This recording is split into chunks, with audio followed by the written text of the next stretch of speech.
Olá pessoal, bem-vindos de volta ao canal. Hoje a gente vai falar sobre a curva de dissociação da oxihemoglobina. Então, quando a gente pensa nessa curva, a gente precisa lembrar de alguns pontos, algumas definições que já foram dadas aí em vídeos passados. Então, a hemoglobina, ela funciona como um tampão de oxigênio dentro das hemácias, né? Ela é o principal meio de transporte, mas não o único meio de transporte, mas é o principal, aproximadamente 98% do oxigênio que está sendo transportado pela nossa corrente sanguínea é ligado à hemoglobina. Então ela funciona como esse tampão.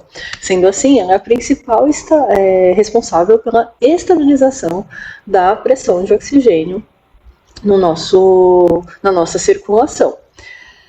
Com o aumento da pressão de oxigênio, a afinidade da hemoglobina por esse gás vai aumentar também. Quanto mais oxigênio eu tenho, maior a afinidade da hemoglobina por esse gás.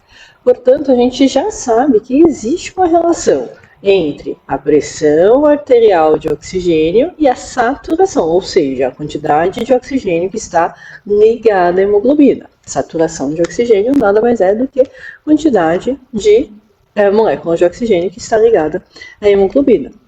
Então, sabendo disso, né, que existe essa relação, a gente consegue fazer essa abordagem pela curva de dissociação, o quanto que a oxihemoglobina, a junção do oxigênio com a hemoglobina, consegue se dissociar a depender desta relação entre saturação e pressão arterial de oxigênio.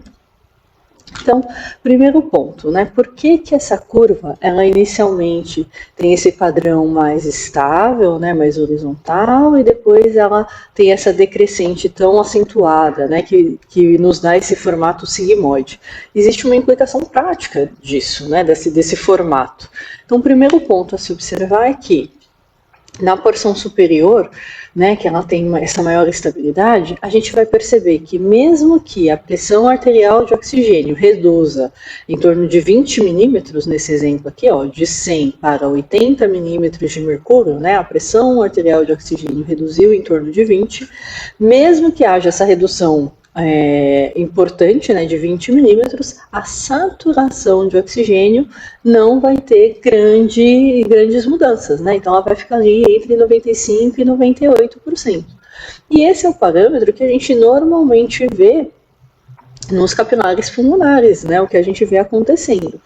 E isso se dá porque eu tenho um gradiente pressórico adequado para troca gasosa, né? Então, se eu tenho uma pressão alveolar em torno de 100 e essa pressão alveolar em relação à pressão lá no capilar, na extremidade venosa desse capilar, ela está menor, a gente tem esse gradiente permitindo a troca gasosa, permitindo a difusão desse gás. Lembrando que o oxigênio ele precisa de um gradiente pressórico adequado para se difundir, já que ele não é muito solúvel.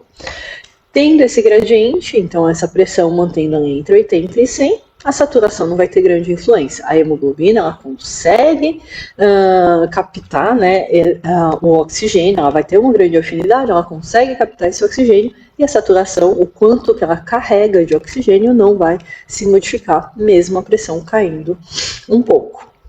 Entretanto, se eu olho para a parte mais inclinada, a gente está olhando normalmente o que acontece lá nos capilares periféricos, né, no tecido, onde a pressão arterial de oxigênio vai estar mais baixa, já que o tecido vai captar esse oxigênio já para ele e a saturação, portanto, vai cair também.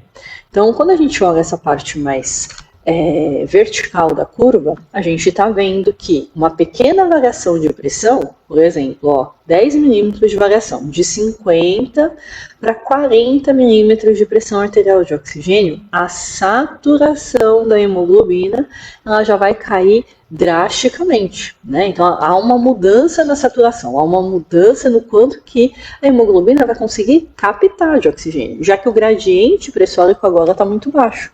Se no capilar eu tenho uma pressão arterial de oxigênio de 40 e lá no tecido essa pressão arterial de oxigênio está muito próxima a isso, a difusão do gás não vai acontecer adequadamente e, portanto, a hemoglobina não capta nada de oxigênio ali, né? A saturação vai ficando cada vez mais baixa.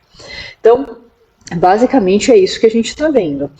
O sangue que deixa os pulmões, a gente vai observar, né, a pressão arterial de oxigênio com a relação da saturação aqui no ponto mais superior dessa curva, e o sangue que deixa, né, os tecidos, que está retornando para o coração, né, está voltando, saiu do tecido e está voltando para o coração, a gente vai observar que a pressão aí nesses capilares periféricos já vai estar mais baixa, portanto, há uma dessaturação da hemoglobina.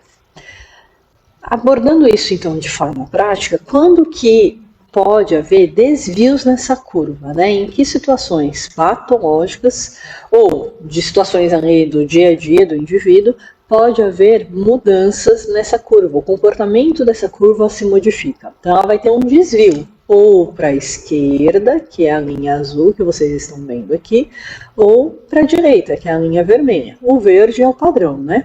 É o fisiológico. Esquerda ou direita é o padrão já não fisiológico, são desvios da curva que facilitam ou dificultam a distribuição do oxigênio pelos tecidos.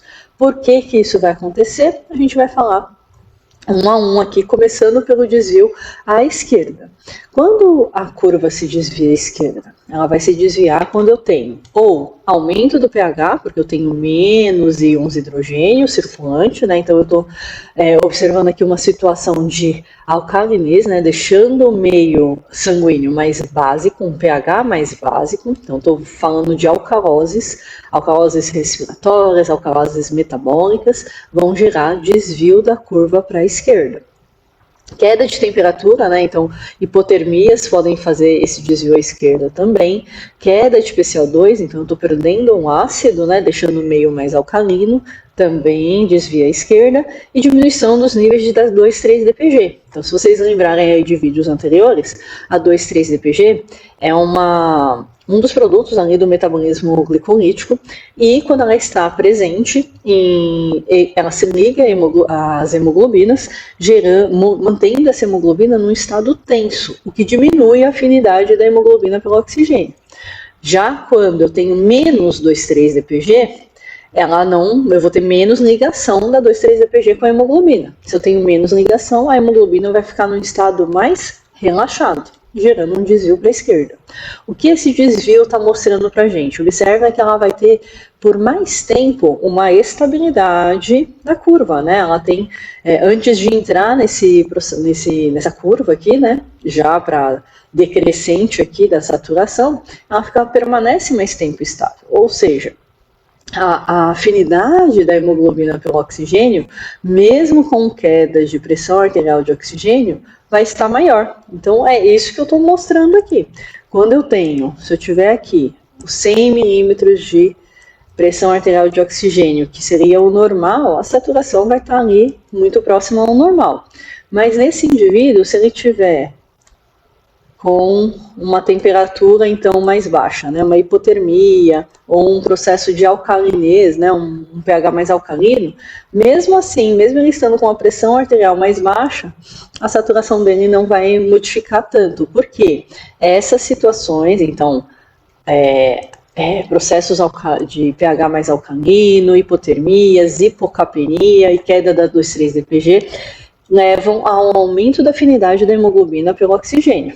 Então, a hemoglobina ela tem uma alta afinidade pelo oxigênio e, portanto, deslocando nessa curva para a esquerda, que é o que a gente está vendo aqui no gráfico. Se eu tenho um aumento da afinidade da hemoglobina pelo oxigênio, quer dizer que o transporte desse gás vai estar maior, né? Eu tenho mais oxigênio sendo transportado. Entretanto, se ela tem muita afinidade pelo oxigênio, ela vai ser difícil de largar, né? De doar esse oxigênio para o tecido. Então, o tecido vai ter dificuldade de extrair oxigênio para si. Portanto, o tecido não recebe oxigênio adequadamente. Então, as alcaloses e as hipotermias, né, basicamente vão gerar essa alteração. O indivíduo vai ter uma saturação boa, né, naquele momento mais agudo ali da doença, por exemplo, um choque séptico, né, uma hipofosfatemia. Ele vai ter uma saturação boa, porque a afinidade da hemoglobina pelo oxigênio está ótima, né, está ok. Entretanto, está aumentada, na verdade, né? Entretanto, como essa afinidade está alta, ele não doa, ele não distribui o oxigênio adequadamente para o tecido, e o tecido sofre com hipoxemia, né?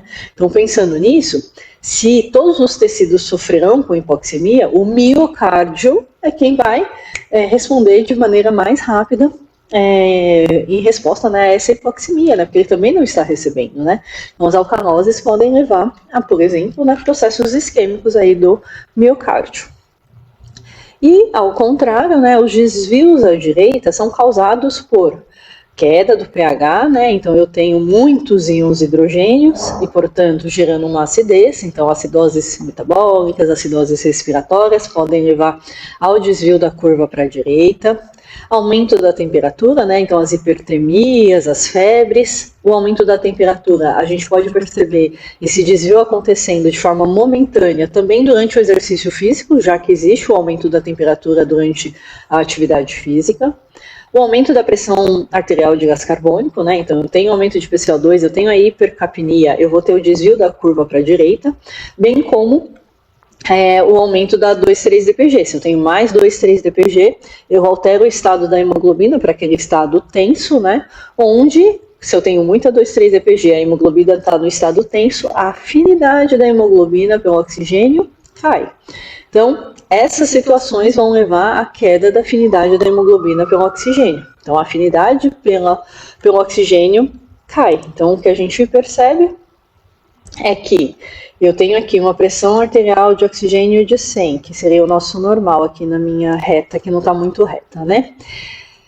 Mesmo ela estando com uma pressão arterial de oxigênio de 100, se ela está nessa situação de acidoses metabólicas ou respiratória, hipertermia, aumento da 2,3-DPG, mesmo estando com uma pressão arterial de oxigênio adequada, né, que seria adequada para o indivíduo em repouso, de 100 milímetros de mercúrio, a saturação desse indivíduo já estaria baixa, tá? Porque a afinidade da hemoglobina pelo oxigênio está menor, porque ele está em acidose, porque ele está com febre. Então, tudo isso gera uma afinidade menor da hemoglobina pelo oxigênio. Isso facilita a liberação do oxigênio para o tecido, já que a hemoglobina não está com muita afinidade, né? Então facilita a doação do oxigênio para o tecido. Entretanto, ela não capta adequadamente esse oxigênio ao passar pelos capilares pulmonares. Tá? Então o indivíduo sempre vai ter, nessas situações, uma saturação um pouco mais baixa, a depender da sua pressão arterial de oxigênio. E assim a gente finaliza o vídeo de hoje. Até mais!